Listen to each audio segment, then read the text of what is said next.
आईपेक्षाही अधिक असते. जसा लहान मुलगा आईला प्रेमाने हाक मारतो, आई, त्याचप्रमाणे भगवंताला हरिनामाच्या आधाराने हाक मारावी. हा परमेश्वर संपूर्ण जगातील प्रत्येक जीवाचा सांभाळ करतो.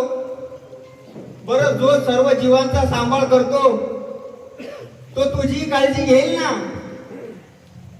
जो लक्ष्मीचा पती आहे, भगवंत काळजी कशी घेतो? मुंगीपासून ते हत्तीपर्यंत, मनुष्यापासून ते ब्रह्मदेवापर्यंत देव सर्वांची काळजी घेतो. मग तो तुझी चिंता करेल ना. होशी तो जगासी एकला तो, होशी तो जगासी एकला तो, होशी तो जगासी एकाने नाटकीची कृपाळो देवाचे, नाटकीची कृपाळो देवाचे, नाटकीची कृपाळो देवाचे, नाटकीची कृपाळो देवाचे, होशी तो जगासी एकला तो, होशी तो जगासी एकला तो, होशी तो जगासी एकला तो. आई आपल्या बाळाला उपाशी ठेवते का? नाही ना. तसाच भगवंत आपल्याला उपाशी ठेवत नाही. भगवंत आपली काळजी घेतो. हा परमेश्वर संपूर्ण सृष्टीतील सर्व जीवांचा सांभाळ करतो. जो लक्ष्मीचा पती आहे तो पांडुरंग परमात्मा, तो तुझी चिंता करेल ना. तू चिंता करू नको. तुझी चिंता त्याची सर्व आहे. जो लक्ष्मीचा पती आहे अभंगाच्या दुसऱ्या चरणात. नको खेद करू.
माणसावर पैशावर विश्वास ठेवतो, पण देवावरचा विश्वास कमी झाला आहे.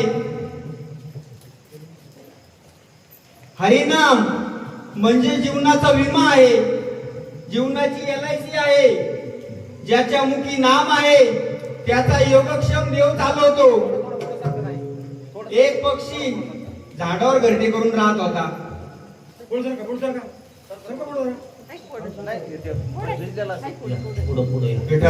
विठाल विठाल विठाल विठाल विठाल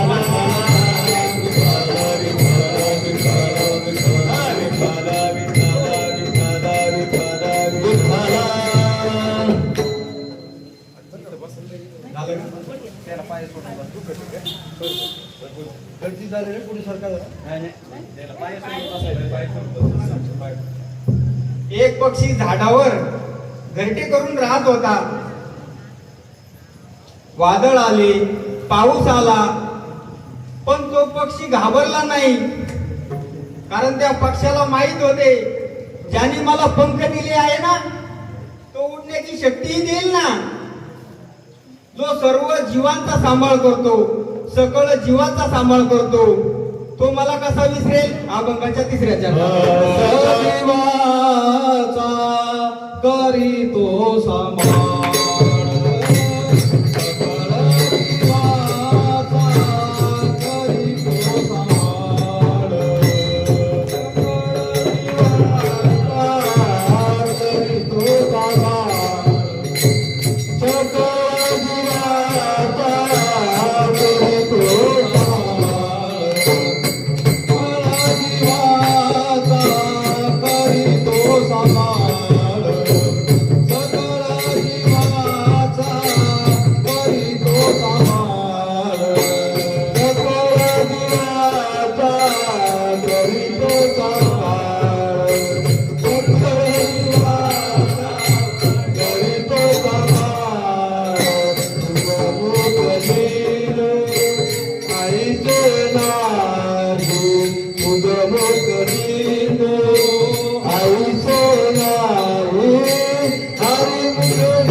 महाराज, नाम आणि संत यांच्याशिवाय जीवनाचा उद्धार नाही. भगवंताचे नाम आणि संतांची संगत. महाराज, भगवंताचे नाम घेतल्याने मन शुद्ध होते आणि संतांच्या संगतीमध्ये जीवन पवित्र होते. या कलियुगामध्ये तप, यज्ञ, कठीण साधना करायला कोणाला वेळ आहे का? कुणालाच वेळ नाही. म्हणून भगवंताने एक सोपा मार्ग दिला आहे. तो म्हणजे कोणता? हरिनामाचा. नामाच्या चिंतने तरतील दोषी, नामाचे चिंतन करिले दोषी, नामाच्या चिंतने तरतील दोषी, नामाच्या चिंतने करिले दोषी, तरतील राशी पातकाच्या, तरतील राशी पातकाच्या, तरतील राशी पातकाच्या. महाराज, देवाचं नाव घेतल्याने आपण सर्व संकटातून मुक्त होतो. हिरण्यकश्यपूने कठीण तप करून ब्रह्मदेवाला अमर होण्यासाठी प्रसन्न करून घेतले होते. पण हिरण्यकश्यपूचाच मुलगा भक्त प्रल्हाद हा लहानपणापासून भगवान विष्णूचा मोठा भक्त होता. तो नामस्मरण करायचा, नारायण नारायण श्रीमन्नारायण नारायण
आहे.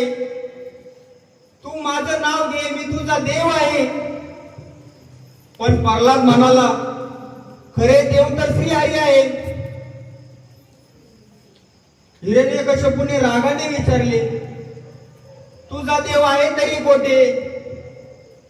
भक्त प्रल्हाद म्हणाला, विठ्ठला जळी स्थळी भरला, विठ्ठल जळी भरला, विठ्ठला जळी स्थळी भरला, विठ्ठल जळी भरला, धावणा हे उरला, विठ्ठला धावणा हे उरला, आईच्या दृष्टीने पाहिला, आईच्या दृष्टीने पाहिला, विठ्ठल जी विठ्ठल,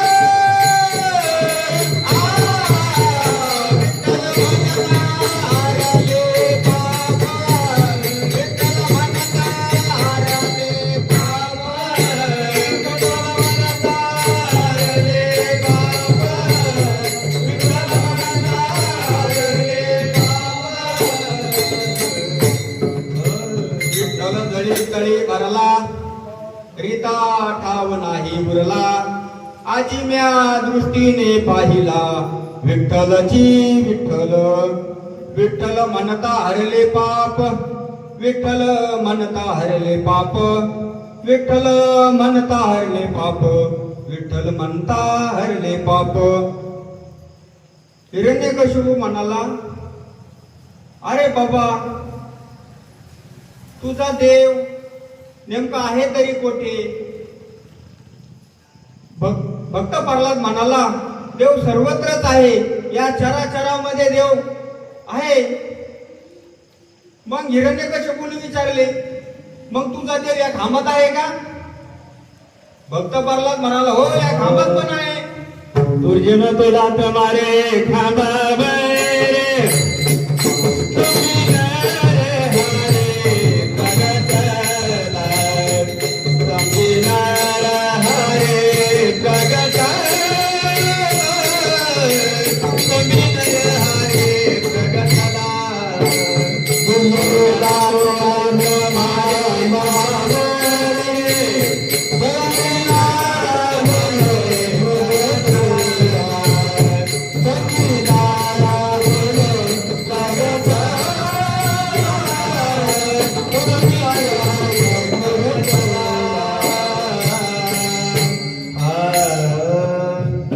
हिरण्यकशिपूने त्या खांबाला लाथ मारली आणि भगवान विष्णू नरसिंहाचा अवतार घेऊन प्रगट झाले आणि त्या हिरण्यकशिपूचा वध केला.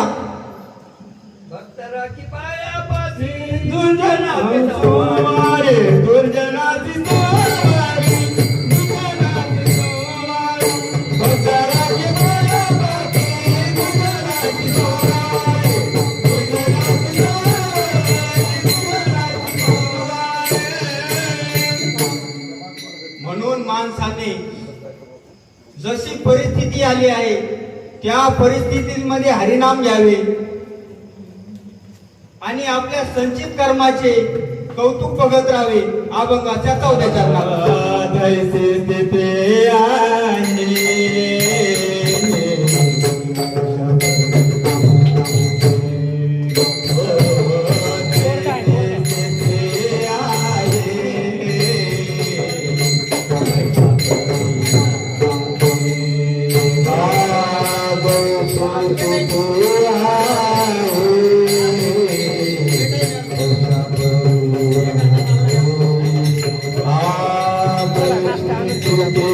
Ah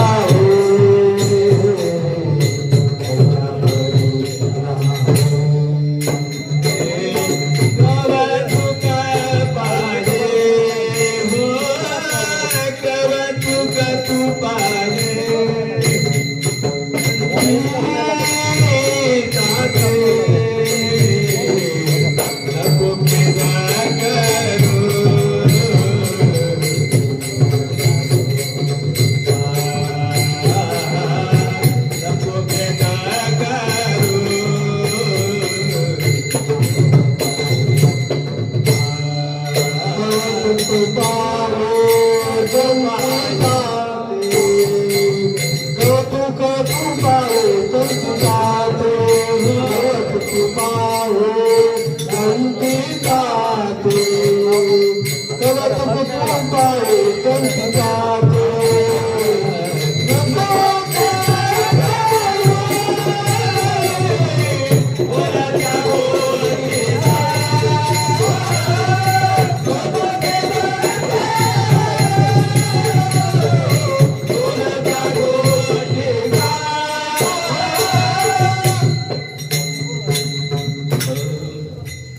महाराज, तुम्हाला आता मी संगतीचा परिणाम सांगतो.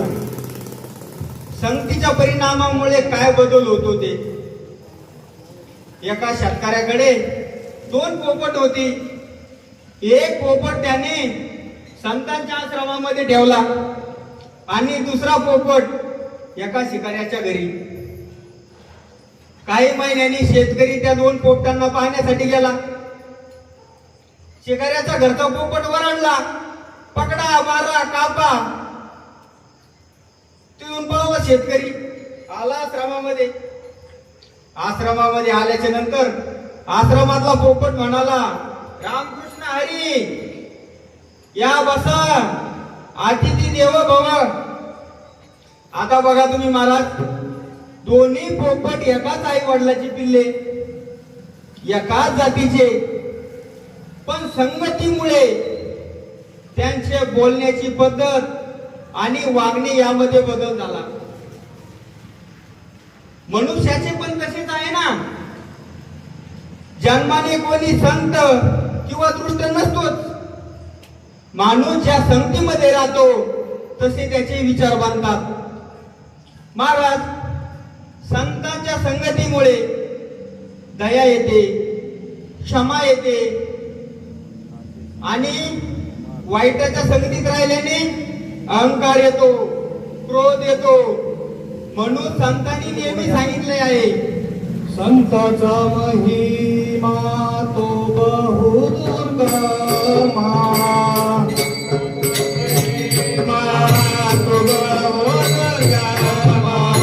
संताचा महिमा तो बहु दुर्गमा, संताचा महिमा तो बहु दुर्गमा. शक्ती काठी काम नाही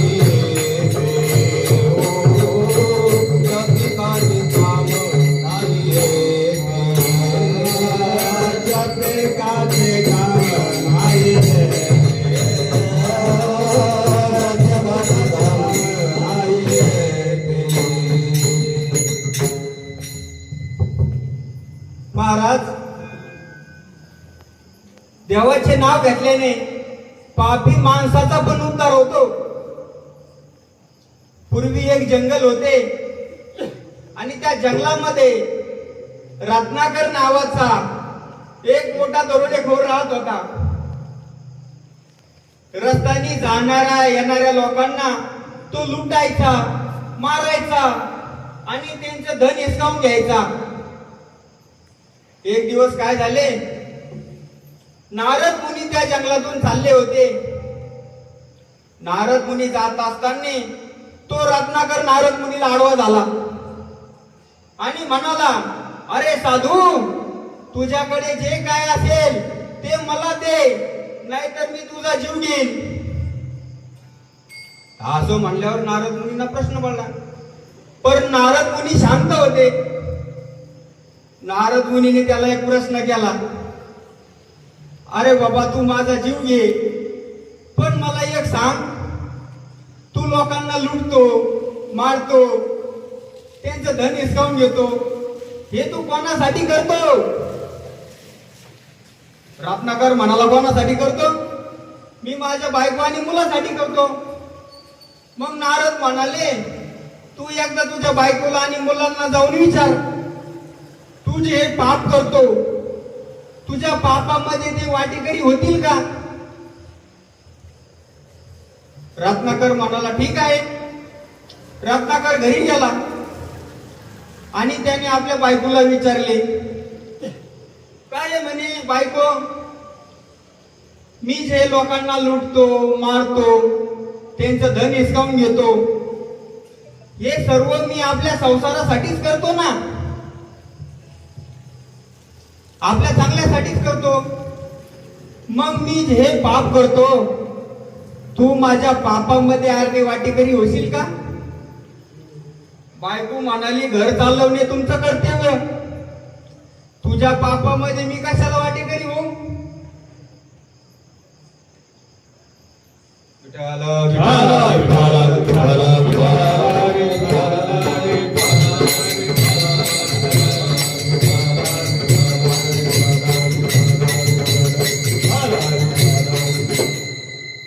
रत्नाकरला पश्चाताप झाला.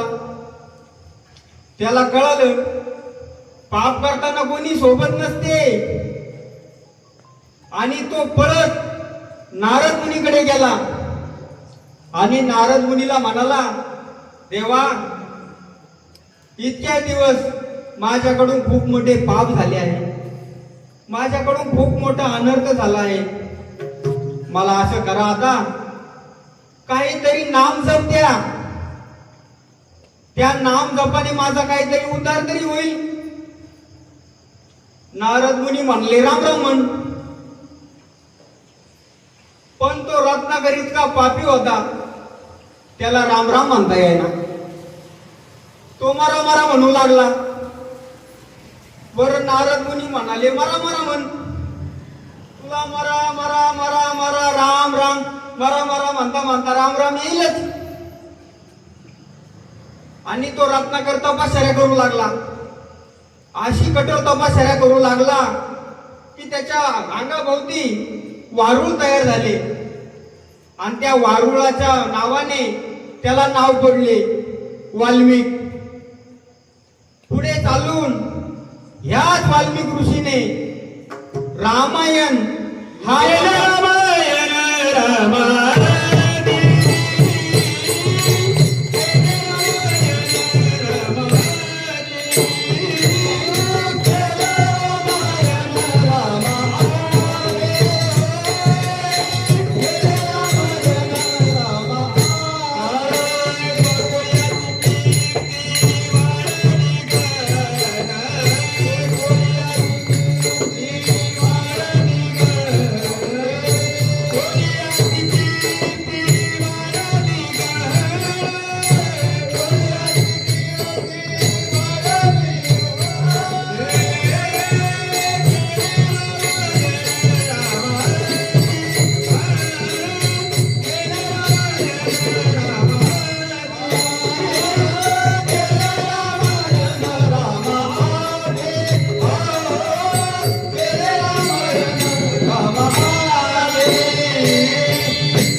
महाराज, देवाचं नाव घेतल्याने पापी माणसाचा पण उद्धार होतो. विठ्ठल विठ्ठल विठ्ठल